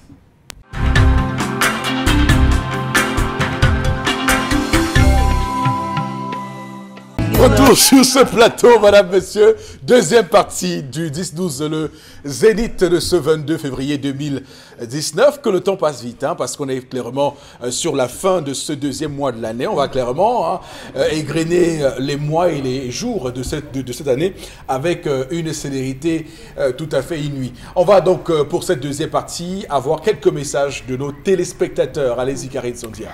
Message qui nous parvient. On ne doit pas battre sur la femme, car cette dernière doit être cajolée jusqu'au dernier niveau. Le message n'est pas signé, pas sérieux pour ces personnes qui détiennent le pouvoir pour gérer les biens publics. Dans mon quartier, il y a un militaire qui utilise les camions militaires pour transporter son sable et carreaux pour la construction de sa maison. C'est le pays de Paul Biya. Ah oui, il paraît que oui, c'est un phénomène aussi qu'on remarque, hein, l'utilisation de la chose publique pour à des fins personnelles. C'est arrivé. Oui, donc que ce soit des véhicules, des camions et autres, voilà. Du matériel. Vous n'avez pas vu les véhicules CA, parce que c'est tel cadre, un directeur d'une parfois même pour la dot. Non, c'est le CA, on sort tous les véhicules du ministère. Ils vont à la dot, pourtant à l'intérieur, il n'y a aucun cadre même de ce ministère, ce n'est que les membres de la famille. Voilà. Pour aller à la dot, quand on gagne, on dit que non, ton homme travaille au gouvernement. Les relations paient. C'est de la flagornerie, ça c'est... Enfin, comment c'est... Allez-y, Karine. N'oubliez pas de dire que la corruption a fait son lit à l'hôpital central de Yaoundé. Nous appelons le nouveau ministre au secours, Régis de Yaoundé. Oui, Manaouda Malachi, donc... qui a du pain sur la planche, qui a beaucoup à faire dans un ministère qui a passé beaucoup d'années dans l'ombre. Bon, pas d'agir. Dans l'obscurité. Maintenant avec les cérémonies de remerciement, monsieur. Dans l'ombre, oui, vous savez, il était... Il est occupé maintenant dans les cérémonies, donc ne le dérangez pas. Il va faire le tour de tout le maillot, ça va. Non, mais je trouve quand même qu'on est pas... Je trouve qu'on est quand même assez beaucoup dur avec lui, hein, qu'on est trop dur avec lui. Parce qu'il me souvient, lors de l'incendie de l'hôpital de Kumba, il était allé inaugurer, c'était à Yaoundé, donc quelque chose là-bas, et les gens sont tombés sur lui pour l'accuser de non-consentement à l'hôpital de Kumba. Je trouvais quand même que c'était un peu trop gros quand même. Il avait réagi. Il avait réagi. Non, mais il avait réagi quand même, hein, parce que les gens l'ont dit. Vous savez, les Camerounais vous prennent à la mesure où vous venez. Oui. Dès qu'on l'a nommé, les trois premiers jours suivant sa nomination, là, lorsqu'il y avait moins de cas, il tweetait. Il tweetait. Pour il n'a pas tweeté, c'est normal. On disait quand même. Non, mais il a foulé quand même, il a tweeté parce que. C'est après qu'on a commencé à aller tweeter qu'il a tweeté, que les gens ont commencé à le prendre, qu'il a tweeté. Non, mais sauf que les gens sont quand même, je veux dire, à un moment donné. Vous avez vu la violence des paroles qui ont été proférées à son encontre. C'était extrêmement dur pour lui de subir ça, alors que c'est un ministère quand même où tout est à refaire, hein, parce que je peux vous dire que c'est l'un des ministères où le chantier est vraiment énorme. Le ministère de la Santé, ça se passe qu'il y a eu pendant tellement d'années beaucoup de choses de pas faites là-bas. Allez-y, Karine. Selon moi, ce Cameroun, si est tellement pathétique quand je pense que lorsqu'on attrape un bandit dans la rue, on le tue alors que les vrais gens qui nous volent sont bien installés dans les bureaux climatisés et en veston. Alors, Charles Abel, à quel niveau peut-on trouver la frontière entre profiter des biens et matériels publics et ce qu'on appelle vulgairement les avantages de service? Monsieur aussi, en termes d'avantages de service, vous pouvez être assis, comme vous êtes assis sur ce siège, quelqu'un vient vous rendre visite ou peut-être vous rendre un service, la personne décide de vous laisser un pourboire. Monsieur Eric Fopoussi, c'est ça les avantages du service. Oui. Vous pouvez, je ne sais pas moi, vous vous retrouvez à poser une action qui sied et à laquelle peut-être votre supérieur hiérarchique vous concède quelques rétro-commissions, quelques petites commissions par rapport à ce travail bien rempli. Ça, on peut appeler les avantages. Et il y a les avantages avec les missions. Il y a des gens qui ont 10 à 12 missions là dans certains ministères, alors qu'il y a des gens qui sont là depuis 20 ans, ils n'ont jamais eu une seule mission. C'est les mêmes qui ont des missions. Donc, il faut dire qu'il y a une utilisation abusive du terme avantage de service. Oui, du terme abusive. Donc, même lorsque vous avez un véhicule de service avec des bons de carburant, il est interdit d'amener ce véhicule au village pendant le week-end. Maintenant, il peut avoir nécessité pour vous. À ce moment, vous écrivez à votre hiérarchie pour dire par rapport à ça, je souhaite aller avec mon véhicule pour des raisons. On vous donne, ok, c'est un avantage de service. C'est comme ça. Donc, en fait, il ne faudrait pas aller parce que vous avez un véhicule de service bon de carburant tous les week-ends, vous montez. Alors, vous pouvez être là, vous avez un souci, un deuil, le principe avantage de service, parce que vous êtes dans une maison de communication, vous faites les tout à fait. C'est tout ça les avantages. Alors, si vous avez un portable, un laptop par exemple, pour travailler de service, est-ce que vous devez rentrer avec ce laptop? Non. Il reste à l'entreprise. De la même manière, on a licencié un cadre allemand dernièrement parce qu'il a branché son téléphone portable. J'ai dit téléphone. Or, est-ce que le téléphone, la batterie du téléphone portable consomme quel courant? Mais parce qu'il a branché au lieu de service. On lui a dit non, il a été licencié. Voilà. Donc, c'est pour le téléphone branché. Oui, téléphone branché au lieu de service. Si on le faisait au Cameroun, tout le monde serait viré. Vous avez des gens, monsieur, il faut pousser qui transportent pratiquement tous les appareils pour venir brancher à la maison. On a les entreprises. Bien sûr. Il finit de charger son laptop, il change sa lampe, il dit qu'avec les coupures de courant, il charge tous ses téléphones. Il va jusqu'à charger ce qu'il ne faut même pas charger pour rentrer. C'est l'entreprise qui prend un coup avec le plan énergétique. Alors, tout c'est calculé. Est-ce qu'on doit stocker des données privées dans un laptop de travail? Non, pas du tout. Non, monsieur Eric Fopoussi, non.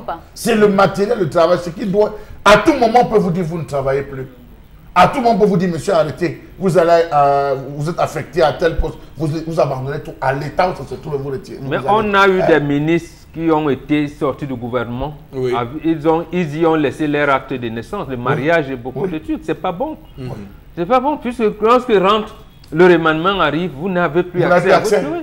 Et pour reprendre le matériel, vos objets personnels, ça demande encore une autre procédure. C'est pas bon. C'est compliqué. Donc, cette confusion-là qui a été, qui est devenue comme, j'allais dire, une norme chez nous, une tradition même. Et là, c'est pas bon. Charles, mais tu as oublié les gens même qui partent puiser au bureau. Ils sortent de la maison avec le bidon. Ils disent que non, mieux j'ai plus moi au bureau. Quand on fait que nous couper le quartier. En tous les ministères. Mais je n'ai pas moi puiser au bureau, je mets dans la voiture, le chauffeur rentre avec. Voilà. Moi, j'ai la puiser à mon bureau. Oui, l'eau pour les enfants que mon frère. Qu'est-ce qu'il y a qu'on fait comme me couper l'eau? J'ai porté les bidons, je suis allé, j'ai filtré, je suis rentré avec ses avantages de service. En tout cas, ton patron écoute. C'était depuis, c'est pas maintenant. Ton patron C'était depuis. Ça fait 3 ans. Au moins, moi, je reconnais. Ça veut dire, Au moins, je reconnais. ça veut dire qu'il va se rendre compte de pourquoi ses factures sont toujours aussi gonflables. J'ai pris 5 bouteilles d'eau. J'ai puisé l'eau filtrée. Je suis venu filtrer l'eau non glacée. Je suis rentré pour tes petits fils boss. C'était pour tes beaux, pour tes petits. Non, mais je vous dis, c'est vrai parce que, est-ce que vous vous souvenez que justement, parce que on se plaint parfois dans les entreprises qu'il n'y a plus des avantages, par exemple, d'eau minérale à boire, parce que les individus, on place comment on appelle la bonbonne là. Il vient puiser dans 3 litres, 4, 5 litres pour rentrer chez lui avec. Et c'est comme ça que les gens... du work. Non, mais attention. Non, ça c'est pas c'est pour que vous buvez. Oui, un petit gobelet de 2-3 gobelets par jour, ça suffit pour tout le monde. Les jours que tu arrives au bureau, si tu vas quand te coupe trop l'eau, lave un peu tes habits, après tu me donnes une tu rentres sécher. Voilà. C'est les avantages de service. On a vu lave tes habits. à une certaine époque, à l'époque où le ministre Mouchipou Seydou était au niveau des PTZ, on a vu des gens qui se retrouvaient pour des avantages de service à détourner complètement des lignes téléphoniques, ils détournaient des lignes pour leur domicile privé et dont les factures étaient payées littéralement par l'État du Cameroun, monsieur Rifopoussi. On a vu des gens faire venir des techniciens parce qu'à l'époque, l'État commandait quand même des disques durs qui avaient une certaine capacité, une certaine contenance. On a vu des gens faire venir des techniciens qui venaient démonter les disques durs dans les ordinateurs, partir remplacer par ceux de faible capacité. Mais vous vous demandez à des moments, mais on vit où? Vous demandez à la secrétaire, ressortez-moi tel dossier. Elle vous dit, il n'y a plus rien, il n'y a rien dans la machine, je ne trouve plus. Ma machine a bugué ou c'est monté. Le technicien qui vient, lui-même vient subtiliser sa part, il subtilise les rames, il vient formater. Voilà. parce que la machine, vous conservez les vidéos d'une certaine nature. Vous savez, il y a des gens comme ça qui sont vous allez dans un bureau. Il a sa machine, mais c'est les films, les saisons. Saison 1, saison 2, saison 3, saison 4. Mais il bosse à quelle heure? Il arrive le matin à 7 heures. Et c'est là où vous allez vous rendre compte que quand les gars passent la commande, ils passent la commande en surplus. Lorsque l'année budgétaire est en train de s'achever, c'est le surplus là que les gars revendent dans des circuits bien huilés en disant on a tout utilisé. On a dit qu'il y avait manquement de ça, on a remplacé. Finalement, voilà comment les gars se font de l'argent tranquillement, surtout dans le secteur des pièces détachées, monsieur Rifopoussi aussi. Si vous voulez voir les business qui se passent, allez dans les ministères, vous allez voir comment même les moteurs de véhicules, des gars réussissent, ils ont réussi à changer les moteurs dans certains véhicules. Vous vous demandez, mais bon Dieu, c'est le matériel de l'État. Chaque année, on fait des mêmes budgets, on achète les mêmes véhicules, le même matériel roulant, mais l'année qui vient, c'est déjà pas. Et dans les sociétés privées, ne faites pas ça. Parce qu'on connaît les gars qui passent le temps à faire les téléchargements. Il y a certains patrons que chez eux, la connexion Internet, il faut le code.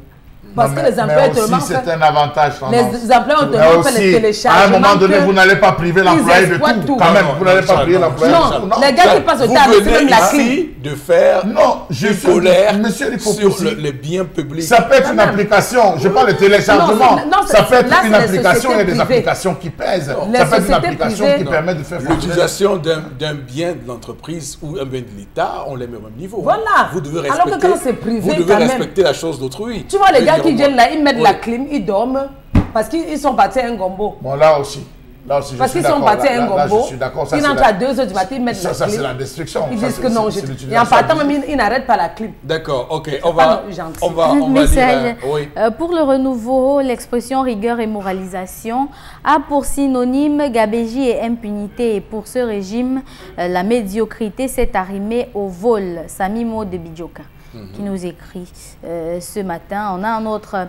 Et ces dirigeants écoutent tous les jours les revendications du peuple dans notre émission, mais ils ne font rien. Un autre message qui nous vient. Le vol et corruption sont institutionnalisés au Cameroun avec leur fameux article 2. Donc, vous parlez. Exemple, j'ai un ami qui n'a plus payé le carburant depuis 20 ans aujourd'hui. Jean de Mendon. Oui, ils savent là où ils se servent. L'intéressé aura droit aux avantages de toute nature prévus par la réglementation en vigueur. Mais une personne ne suit la réglementation. Non, mais c'est ça le plus important, prévu. Oui, pas la réglementation. Il y a donc une réglementation qu'on est... Personne ne veut la suivre, d'ailleurs. Personne ne veut la respecter. Vous lisez un dernier message. Un dernier message que les... Voilà, un dernier message que les Camerounais arrêtent d'indisposer ces ministres. Allez voir ce qu'a fait le ministre de la Santé à Marois ou le ministre de la Communication à Yaoundé. Et j'en passe. Mais mes frères, chers frères, renseignez-vous. D'accord. Ils ont conçu des choses à Marois et à Yaoundé apparemment. C'est ça, c'est ça. Le message n'est pas clair, il faut comprendre. Le message n'est pas assez explicite. Il faut comprendre de quoi on parle. Alors, on va tout de suite prendre la revue des réseaux sociaux, malheureusement, parce qu'on ne pourra pas prendre notre message, malheureusement. Donc, allez-y, Karine Sontia.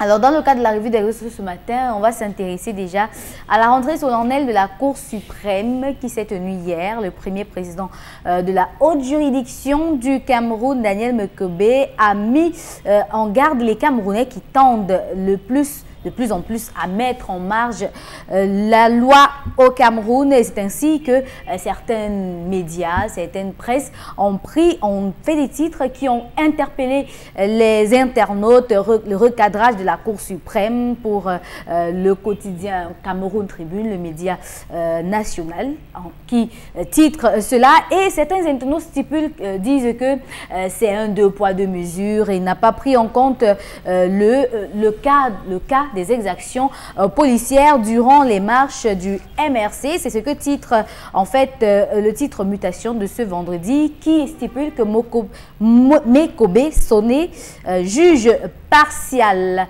ce matin. Donc on va faire on va dire un gros dossier là-dessus, parce que c'est quand même très important. Il s'agit de liberté individuelle et vous savez, cette session des libertés, dite des libertés en décembre, d'où était sortie, c'est la plupart des lois de 90, donc celle de manifester, celle du maintien de l'ordre, celle de la communication sociale, donc qui permettait aux Camerounais donc, de pouvoir bénéficier de l'expression libre de ce qu'ils ressentent au quotidien. Et on a bien vu que au cours des dernières années et même au cours de ces 2 dernières décennies, on a vécu, on va dire comme ça, une répression tout à fait forte d'autorité administrative face aux demandes de parcelles de liberté de la part des Camerounais. On a vu tout récemment avec la marche blanche du MRC, on a vu comment ça a été réprimé et on serait attendu que la Cour suprême, étant, on va dire, le porte-étendard du pouvoir judiciaire, la plus haute juridiction du pays,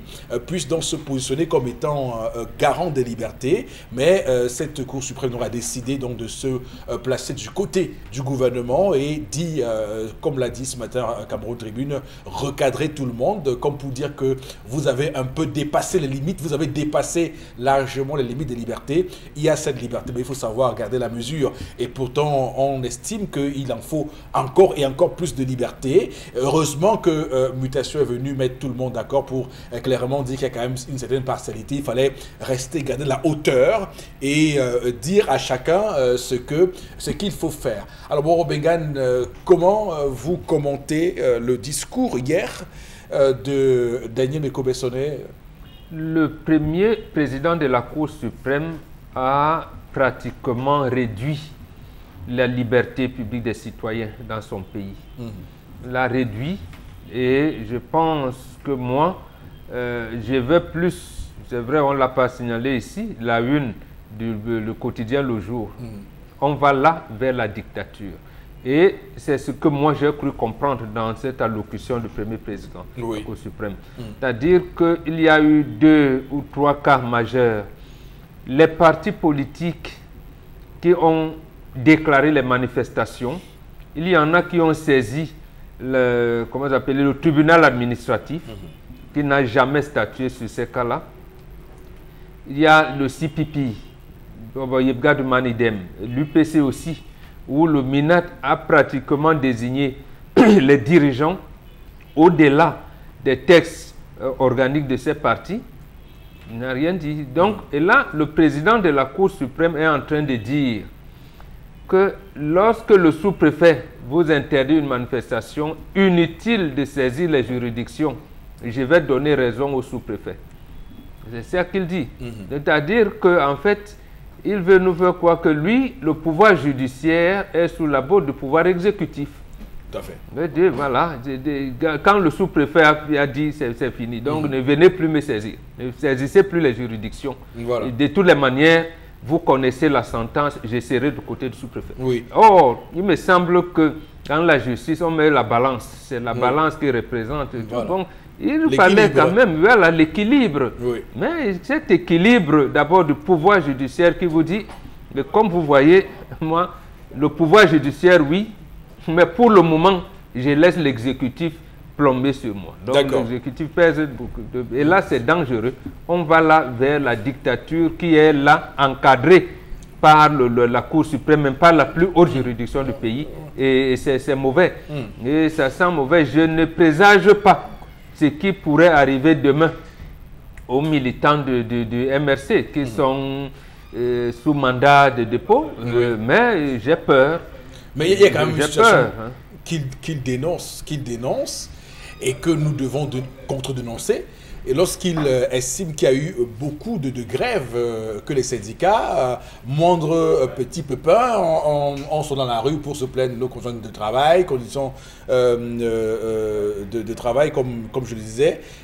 On a bien vu que sur les chantiers de la CAN, il y a eu beaucoup on va dire, de mouvements sociaux, de mouvements de colère qui se sont exprimés. Est-ce que là aussi, il est en train de dire que la liberté syndicale n'est plus là aussi garantie au Cameroun? Absolument, oui. Absolument. Oui. Et justement, un jour, je vous prends l'autre cas, le combattant Bouamassok est interpellé.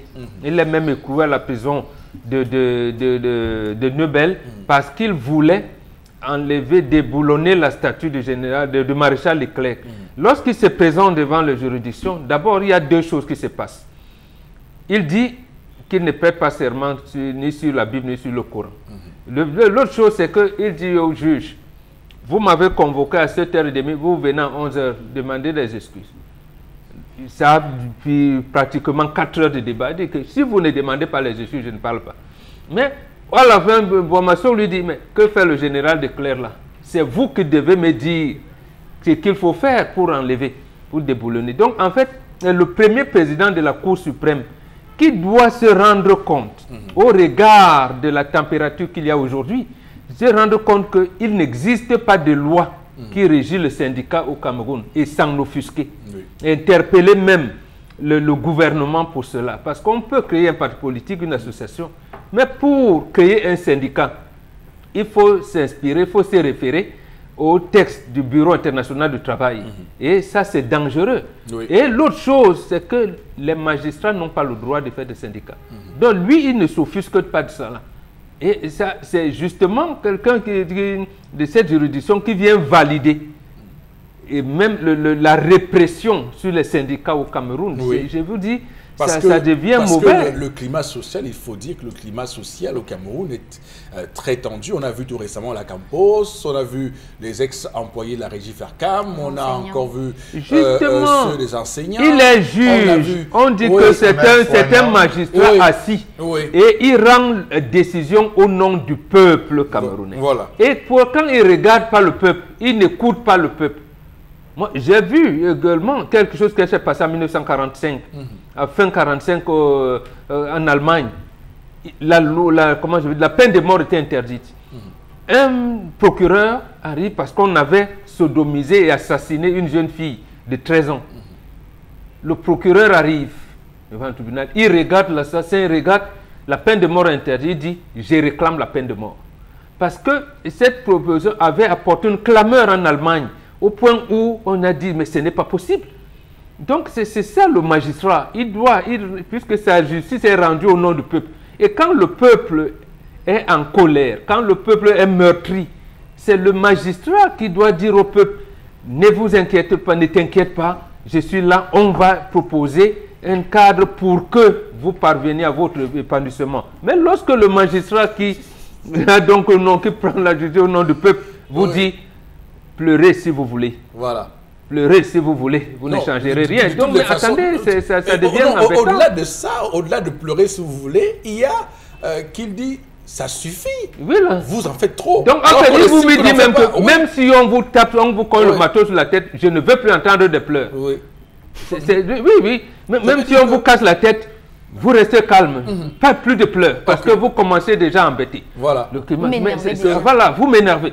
On vous licencie, vous pleurez. On vous fait vous pleurer. De quoi s'agit-il? Mais ce n'est pas possible. Voilà. Quand le juge vous le dit, en fait, il reste quoi? Ça veut dire qu'en fait, nous serons morts, nous sommes morts. Voilà. Chalamel, c'est ça d'ailleurs qui est tout à fait...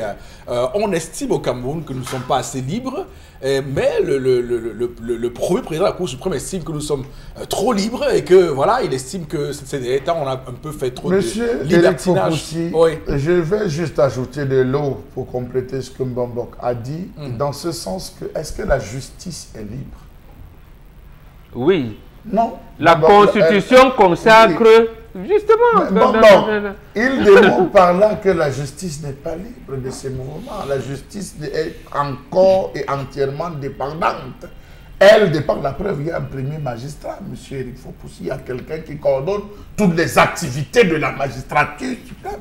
Donc, et qui gère les carrières. Et qui gère les carrières, M. Eric Fopoussi.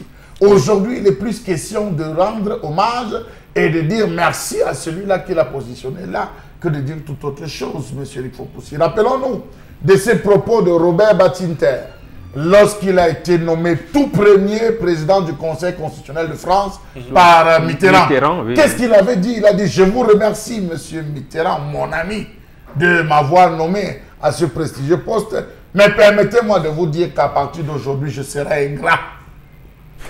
Oui, tout à fait. Robert Badinter, tout à fait. Je me rappelle. Permettez-moi de vous dire. Et c'était un plein discours. Absolument. Un plein discours qu'il a dit. Permettez-moi de vous dire qu'à partir de ce jour, je serai ingrat. Donc, monsieur, il faut pousser façon de dire que nous étions des amis hier. Oui. Mais la fonction que j'occupe aujourd'hui me permettra de pouvoir défendre ce peuple. Combien au Cameroun peut faire la preuve, lorsque Eva Joly s'engage pour l'affaire Elf, Robert Badinter dit, madame, allez-y. Allez-y. Les premières personnes à inculper, c'était Mitterrand. Voilà, allez-y. Il a dit, allez-y, madame. Et lorsque vous parcourez, vous vous rendez compte que chaque fois qu'il a eu l'occasion de condamner le président de la République, il l'a fait avec la dernière énergie, en lui disant, et c'est les médias un jour qui ont dit, mais souvenez-vous au moins que vous avez été des amis. Il a dit, rappelez-vous, je vous confiais cette responsabilité, j'avais juré mon ingratitude là.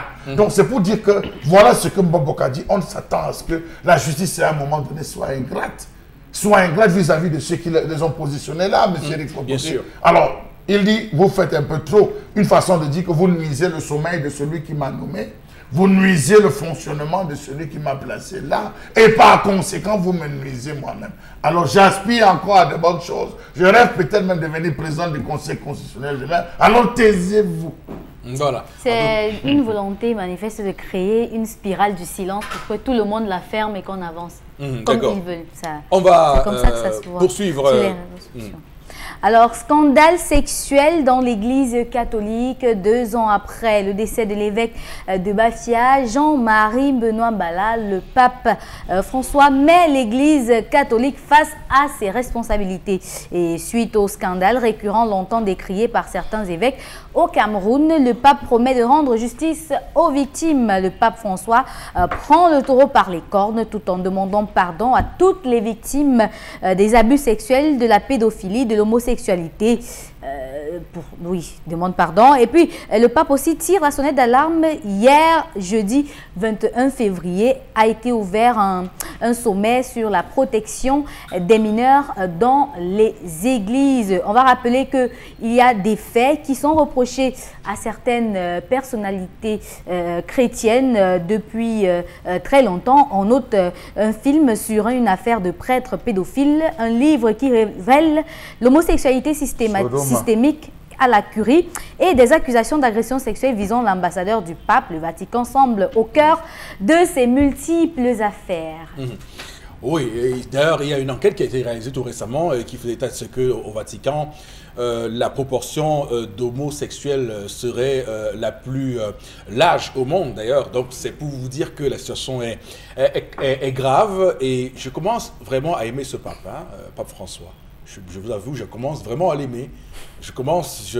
Voilà, je ne sais pas si c'est parce qu'il est aujourd'hui assailli de toutes parts qu'il est un peu obligé de faire bouger les lignes ou c'est parce que lui-même, c'est quelqu'un qui a quand même une envie que l'Église change profondément? Parce que faire ce genre de conférence, faire ce qu'on fait depuis hier au Vatican, ça demande du courage. Ça demande surtout, oui, non, je finis, vous ne parlez pas sa parole. Ça demande du courage parce que c'est cardinal. Pardon, vous dites? C'est le tournis, non, c'est pas non, mais écoutez, comment vous commencez à prendre la défense du pape alors qu'il n'a pas encore terminé? Non, le fait déjà d'ouvrir le débat sur ces questions d'abus sexuels sur mineurs, parce qu'on s'est plaint, ça fait des années, on se plaint. Vous savez, ça se fait des années. Il y a eu des enfants dont le destin a été brisé par des prêtres pédophiles. Alors, dans un pays comme le Cameroun, je ne sais pas combien de prêtres ont fait ça, mais je pense que le fait qu'on en parle déjà officiellement, que l'Église prenne la parole officiellement, ça veut dire qu'on va libérer la parole, on va permettre aux gens désormais de se plaindre de cela. Bon, Chalamel, vous sembliez avoir très envie de prendre la parole avant tout le monde. Allez-y, oui. Je pense que l'un des drames qu'aura connu le monde aura été la traite négrière. Et je crois que l'une des premières instances qui aurait légitimé la traite négrière, c'est l'Église catholique. On attend que l'Église commence par là. Bon, parce qu'aujourd'hui, non, c'est le sujet. C'est le sujet. C'est l'occasion. Nous aurons l'occasion de parler de la traite négrière. C'est l'occasion parce que si vous parlez, vous voulez calculer, je peux vous dire qu'en Afrique aujourd'hui, vous allez vous rendre compte que la foi est cassée, la foi est brisée. Il en est des raisons et je peux vous citer certaines paroisses, monsieur Rifopoussi, où on a décrié ce type de phénomène. Nous étions dans les années 80, 86, 90. Oui. On a décrié jusqu'à aller rencontrer celui-là qui aujourd'hui n'est plus, feu Monseigneur Jean Zoua, aller le rencontrer. On avait tué cette affaire. Ça avait commencé par le Cameroun, monsieur Rifopoussi. Et je peux vous dire que le successeur, Monseigneur Bouking qui était venu, avait reporté le même dossier, avait dit qu'il devait transférer à Rome afin que l'on puisse se prononcer. Ça, on en a connu. Donc, monsieur Rifopoussi, je voulais ajouter à ceci que l'Afrique a connu 2 crimes. Oui. Le premier crime, c'est le... Restons sur les abus sexuels sur mineurs. Je vous en prie.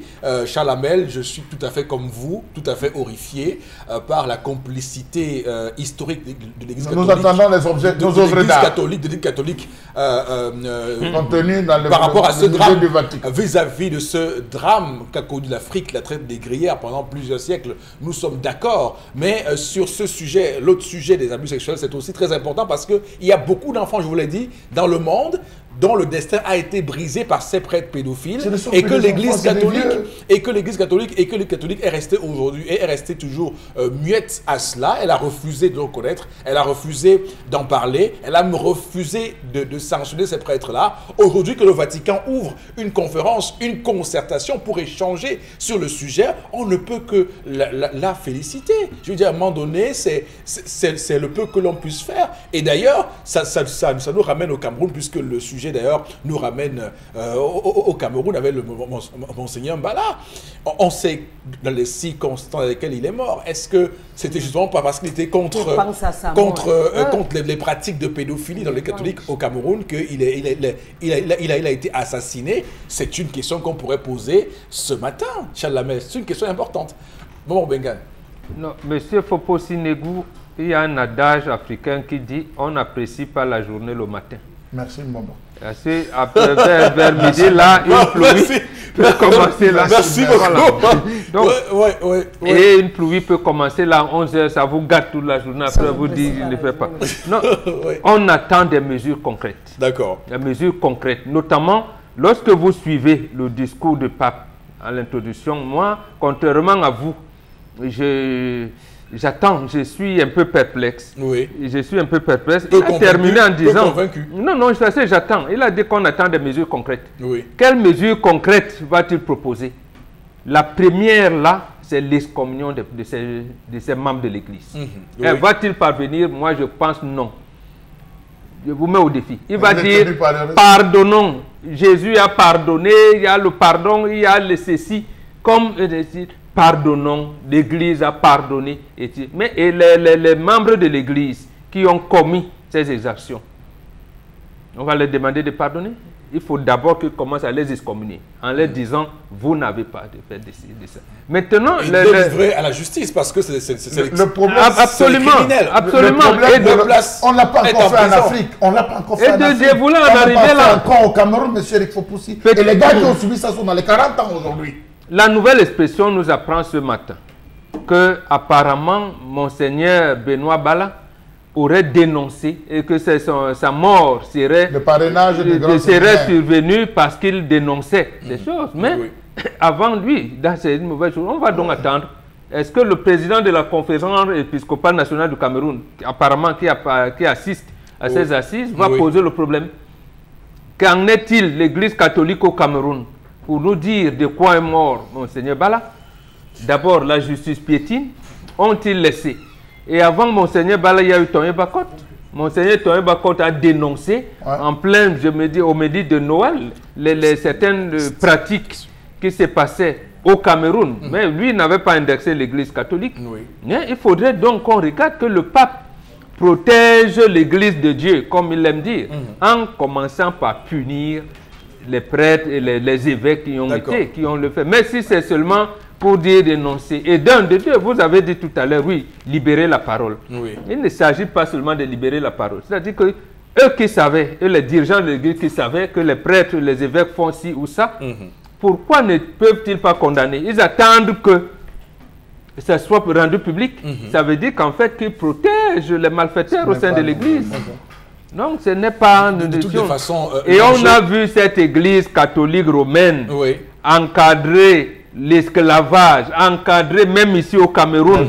Oui. Bon, vous ne pouvez pas revenir sur... Mais on doit revenir, monsieur. Et donc, même les membres de l'Église ont eu à engrosser nos femmes avec la Sixa. Donc, il y a plein de choses où on accorde. Il faudrait qu'ils viennent. Monsieur, il faut pousser comment ça véritablement cette boîte de Pandore et que les gens se vident, monsieur le Ou alors... Il y a des expropriations de terrain. Il y a des familles qui revendiquent aujourd'hui les terrains, monsieur le Fopoussi. Qu'on arrive aussi à permettre aux prêtres de l'Église catholique de se marier. D'accord. À ce moment, peut-être que ça pourra atténuer la situation que les prêtres se marient. Vous pensez que la pédophilie... Et que tous les enfants... Je ne sais pas, peut-être. Que tous les enfants dont on a détourné les destins dans les petits séminaires, qu'ils aient le courage aujourd'hui de se lever et de dire il faut qu'on parle. La pédophilie est un phénomène qu'on soit marié ou pas. La pédophilie, c'est une pathologie qu'on soit marié ou pas. Ça se voit dans le monde des pédophiles. Bon, qu'on condamne, donc on sait que ces membres de l'Église là sont malades. Voilà. On les exclut de l'Église. Ils sont non seulement malades, mais ils sont des criminels. Parce que voilà. On les traduit en justice. Voilà, mais il va dire que Jésus a pardonné. Ok, d'accord. Merci. Là, je suis pas merci beaucoup. On va remercier Karine Sotia pour cette revue des réseaux sociaux. On bascule le plateau B avec Consti Lamine. Consti, vous nous parlez ce matin du Vombio Oméga 3. Bonjour. Oui, bonjour Eric, bonjour à tous les téléspectateurs et bonjour à tous les clients du Vombio Oméga 3. Je reviens ce matin pour parler de ce complément alimentaire qui fait déjà des merveilles au Cameroun et en Afrique.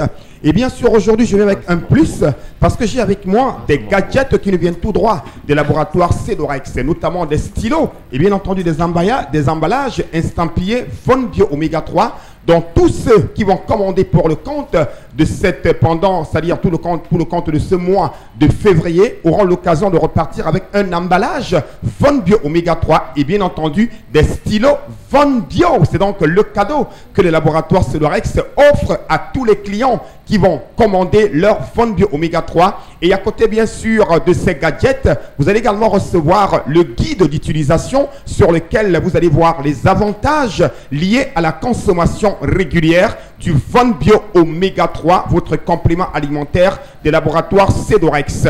Alors parlons à présent du prix, bien entendu. Votre complément alimentaire depuis l'année 2019 coûte désormais la somme de 6 000 francs pour une boîte de 30 gélules. Je dis bien, c'est 6 000 pour une boîte de 30 gélules. Et pourquoi ce nouveau prix, chers téléspectateurs? Tout simplement parce que c'est un complément alimentaire qui vient tout droit des États-Unis d'Amérique. Vous allez comprendre avec moi que le coût de transport est très élevé. Voilà pourquoi on a donc décidé d'appliquer ce prix de 6 000 francs. 5 000 était le prix de promotion, était le prix de lancement. Mais aujourd'hui, en 2019, le vrai prix du Von Bio Oméga 3 est désormais de 6 000 francs. Et je tiens à rappeler à tous les téléspectateurs que ce prix de 6 000 francs est valable uniquement pour le Cameroun. Oui, c'est un prix qui est valable uniquement pour le Cameroun. Au Gabon, au Congo, en RCA, en RDC, vous achèterez le Von Bio à plus de 10 000 francs. Mais au Cameroun,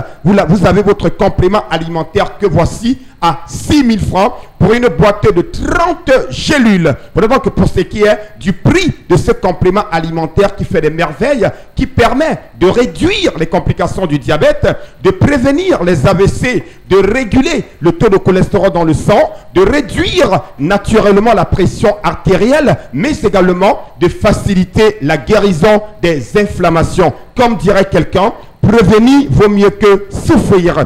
À côté, bien sûr, du Von Bio Oméga 3, on a également cette lotion, la lotion des diabétiques. Oui, c'est un lait de toilette uniquement pour les diabétiques. Votre peau, elle est sensible, elle est fragile. Vous avez besoin d'un lait de toilette adapté pour votre peau. Voici Von Bio Lotion, votre lait de toilette qui nous vient tout droit des laboratoires Cédorex.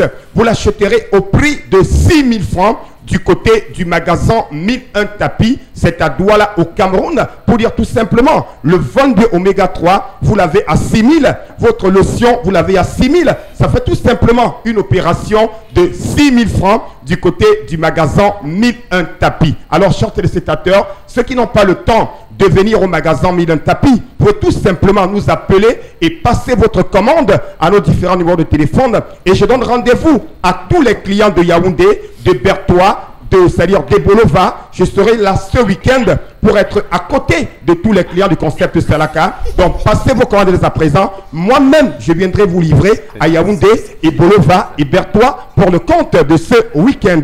Merci et rendez-vous au magasin 1001 tapis. Merci beaucoup, Consilamine, pour tout cela. On va, madame, monsieur, aller tout de suite chercher l'élément de l'interpellation ce matin, document réalisé par Cédric Chouna, et ensuite nous allons faire des commentaires sur le plateau.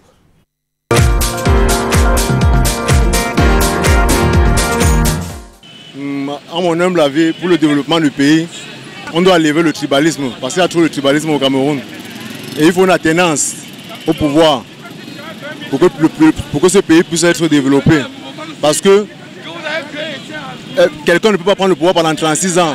Le pays n'est pas développé et on pense toujours que ce pays peut être développé avec la même personne. Donc pour moi, il faut une alternance au pouvoir pour qu'il puisse avoir un développement dans ce Cameroun. Si une nouvelle personne prend le pouvoir, je pense quand même qu'il va au moins écouter au moins le peuple. Parce que le régime qu'on a en place n'écoute pas le peuple, n'écoute pas la jeunesse. Oui, donc si le régime qui était en place écoutait au moins un peu la jeunesse, c'est que le pays pouvait être développé. Mais regardez, nous sommes là. On ne peut pas développer un pays avec la moto. Moi, je ne pense pas qu'on peut développer un pays avec la moto. On peut développer un pays en créant des emplois pour des jeunes. Mais il n'y a pas d'emploi pour des jeunes au Cameroun.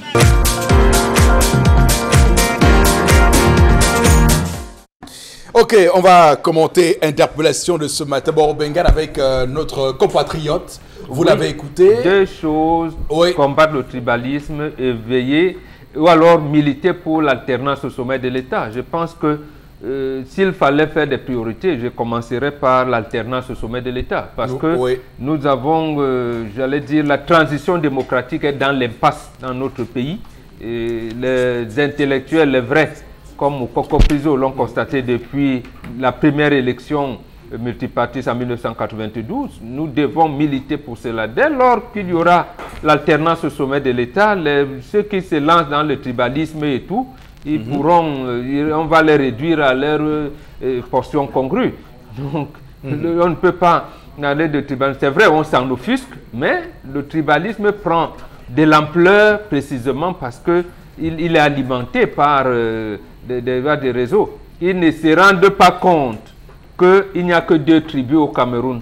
La tribu de ceux qui ont les moyens et la tribu de ceux qui n'en ont pas. Donc, la tribu des riches et la tribu des pauvres. Maintenant, les pauvres, quand un de leurs frères, soi-disant, parce qu'ils ont le même sang, vient lui dire « on ne vous aime pas », lui aussi, il s'engouffre dedans, pensant qu'on l'aime, alors qu'en haut, les gens s'entendent. Ok, d'accord. Bon, merci beaucoup pour l'interpellation. Merci surtout à Cédric Chouna pour cet élément. Madame et Jean, on va tout de suite prendre au pinceau d'Afrique. Événement à Douala. Au Pinceau d'Afrique vous convie au dîner gala de la craque. Venez célébrer au restaurant Le Borge la cérémonie des awards aux artistes contemporains le samedi 2 mars à 20h. Un événement d'exception avec au menu buffet à volonté, remise des récompenses et concert live avec Pierre Didi Tchakounté. Je serai présent pour vous offrir un show inédit. Michael Mambo. L'Oréal Music Star 2018, je vous donne rendez-vous samedi 2 mars à la soirée de gala de la craque. Et Gaël Wandji. Je compte vous retrouver ce 2 mars avec des musiciens, ce sera en live. De qui se moque-t-on? De Dieu ou des hommes? À très bientôt. Alors notez bien, c'est le samedi 2 mars à 20h au Borge. Et donc pour en parler, le promoteur de l'événement Crack est avec nous ici ce matin, Gaston Kamessé. Mais il n'est pas seul, c'est la cerise sur le gâteau. Pierre Didi Tchakounté, j'annonce sur ce plateau. Bonjour à vous. Bonjour. Alors je commence la question, comment s'annonce la Crack? La question, non c'est bon, le bon. Comment s'annonce la Crack, Gaston? Oui, bonjour encore, une fois de plus, la Crack s'annonce de la plus belle des manières. Déjà à partir du 28 février, on recevra un grand vernissage, autant pour moi, dans l'espace du restaurant Le Borge à Bonandior. Et donc, on peut également dire un mot sur le thème Afrique et avenir. Oui, Afrique et avenir, tout simplement parce que nous avons pensé au pinceau d'Afrique, qu'il était important aujourd'hui d'interpeller la jeunesse. Tous les voyants sont quasiment ouverts pour dire que l'Afrique aujourd'hui et demain sera l'avenir du monde. Alors si on ne fait pas attention, je pense que cela pourrait également nous échapper. Donc c'est de dire que à la jeunesse qu'il n'y a pas forcément que être, comment dirais-je, être journaliste ou être bureaucrate ou être commerçant qui fait l'avenir. On peut aussi également trouver sa voie dans le domaine de l'art contemporain. Donc c'est de ça qu'il est question. C'est une façon d'interpeller la jeunesse aujourd'hui. C'est de ça qu'il s'agit en réalité. Alors le vernissage de l'événement, où et quand? Oui, le vernissage, effectivement, ce sera finalement le 28. Au restaurant Le Borge, ils ont une très belle salle d'exposition. C'était prévu jusqu'ici à la salle de Fédaqua, mais le lieu a changé pour des raisons pratiques. Et donc, vous êtes accompagné par le doyen Pierre Didi Tchakounté ce matin. Bien évidemment. Oui. Un mot. Un mot pour moi. Ouais. Je suis là effectivement pour donner un coup de pouce à ce grand événement. Oui. Monsieur Gaston m'a appelé depuis les États-Unis. J'étais en tournée pendant 3 mois, je suis resté là-bas. Il m'a dit, voilà, j'organise un événement au Cameroun. Est-ce que tu peux être disponible pour le mois de début mars? J'ai donné mon accord. Et voilà, moi je suis là en chair et en os. On est en train de préparer l'événement pour ce samedi 2 mars. Voilà. Pierre Didi Tchakounté, le doyen, clairement pour, on va dire, de belles augures à cet événement-là. Donc la soirée craque. Oui. Oui, juste des mots avec Gaston. Oui, j'invite toute la population de Douala, j'invite tous les Camerounais, j'invite tous les Africains d'être massivement présents déjà à ce vernissage, puisque c'est le cœur même de l'événement et ce sera une grande première au Cameroun et même en Afrique centrale, me semble-t-il, que les artistes évoluant sur l'art contemporain puissent recevoir des awards. C'est hyper important de le noter. Donc vraiment, et également j'ai dit aux chefs d'entreprise, j'ai dit aux parents d'élèves, n'hésitez pas un seul moment, amener les enfants au restaurant Le Borge pour ce vernissage, suivi d'une exposition qui dure jusqu'à dimanche. Donc il faut de l'aide massivement. Également les mélomanes, tous ceux qui aiment l'art, tous ceux qui aiment la fête. Donc rendez-vous pris pour le samedi 2 mars au restaurant Le Borgelais. Très bien, Gaston Kamessé, c'est le promoteur au Pinceau d'Afrique. Madame, messieurs, on va tout de suite basculer, prendre quelques messages ce matin avec vous, Karine Santia, les téléspectateurs qui souhaitent avoir eux aussi voix au chapitre. Ils sont très nombreux. Oui. Même sur l'église, on ne peut plus mettre sa main au feu. Une agression sexuelle dans une église, mais c'est très grave, mes frères. Pour les gens comme nous qui avons toujours eu la foi, c'est une grosse insulte pour nous, le peuple chrétien. Le message n'est pas signé. L'emploi au Cameroun et ses relations. Si l'on peut avoir un job, et je dis bien un job, il se contente de sa passe qu'il ne pourra pas travailler. Waouh! Il n'a pas un oncle ou une tante, c'est malheureux pour nos gouvernants qui veulent rester au pouvoir malgré l'incompétence. Mais le temps de Dieu est le temps de Dieu. D'accord. Un autre message qui nous parvient. C'est écrit dans les textes de loi qu'aucune manifestation ne doit être interdite, mais qu'une fois déclarée, un récépissé doit être délivré. La loi n'a pas prévu le cas où on interdit les manifestations. Cela dit que tous ces gens arrêtés n'ont pas leur place en tôle. D'accord, on va lire un dernier message dans cette vague avec vous, Karine, toujours. Voilà, ouais. Fabrice Delorpomme qui nous dit, pour ma part, je pense que l'exemple vient d'en haut. Si le budget de la présidence est aussi énorme et que le président passe plus de temps à l'étranger qu'au Cameroun, cela veut donc dire qu'il ne prend pas son travail au sérieux. Et comment voulez-vous que ceux-là qui travaillent pour son gouvernement soient aussi sérieux? Un président sérieux fait appel à un gouvernement sérieux et on l'a connu avec son prédécesseur.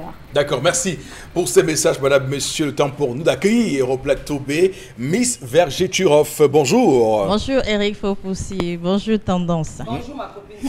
Voilà, quelle est la formule miracle pour éradiquer de manière définitive les vergetures qui nous gâchent la vie au quotidien? Bonjour fidèles téléspectateurs d'Equinox, j'ai oublié de vous saluer. Avant de donner la formule miracle pour éradiquer les vergetures qui nous gâchent la vie au quotidien, il est important de savoir ceci. Les atrophies cutanées, en l'occurrence les vergetures, sont devenues un véritable casse-tête pour les hommes, les femmes et les adolescentes. C'est la raison pour laquelle nous avons mis sur pied une formule miracle pour éradiquer définitivement les vergetures. Alors, cette formule miracle, c'est simplement Vergeturoff pour éradiquer totalement les vergetures qui nous gâchent la vie au quotidien. Et donc, c'est quoi Vergeturoff? Alors, Vergeturoff, je vais réitérer ici, c'est simplement cette crème miracle faite à base de plantes naturelles, de fibres d'élastine, de collagène, qui a pour rôle d'éliminer définitivement les vergetures sur l'ensemble du corps, qui a pour rôle de stimuler la production du collagène, qui restaure l'élasticité de la peau, qui a pour rôle de combattre définitivement la cellulite également, qui hydrate, qui favorise la régénération cellulaire. C'est un véritable tous en un pour dire adieu aux vergetures. Et comment l'utilise-t-on? Alors, aussi simple, pour utiliser Vergeturoff, il vous suffit simplement de nettoyer la zone à traiter, prélever à l'aide d'une spatule une quantité de produit que vous appliquez sur les vergetures, frotter, masser jusqu'à obtention d'une sensation de chaleur. Je répète, frotter, masser jusqu'à obtention d'une sensation de chaleur. Répétez l'action 2 à 3 fois par jour après un bain minutieux. Ne l'associez surtout pas aux produits éclaircissants, ne l'associez pas aux produits hydratants. Appliquez uniquement Vergeturoff sur la zone à traiter. Vous avez également la possibilité d'appliquer Vergeturoff sur des zones qui ne sont pas atteintes. Cette fois-là, vous n'allez pas frotter, vous n'allez pas masser, vous allez simplement effleurer pour l'hydratation parfaite de la peau.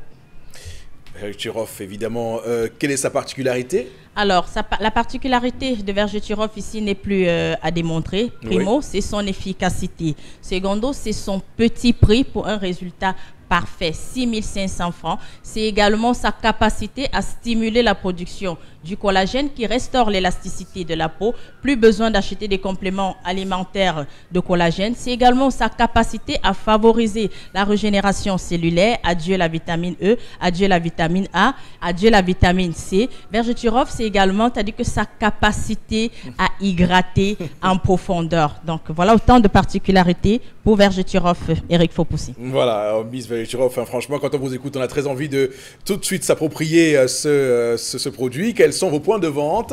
Alors, les points de vente sont si nombreux. Appelez-nous simplement au 694 88 84 57, 694 88 84 57 ou le 680 00 28 28, 680 00 28 28, s'il vous plaît, la régie.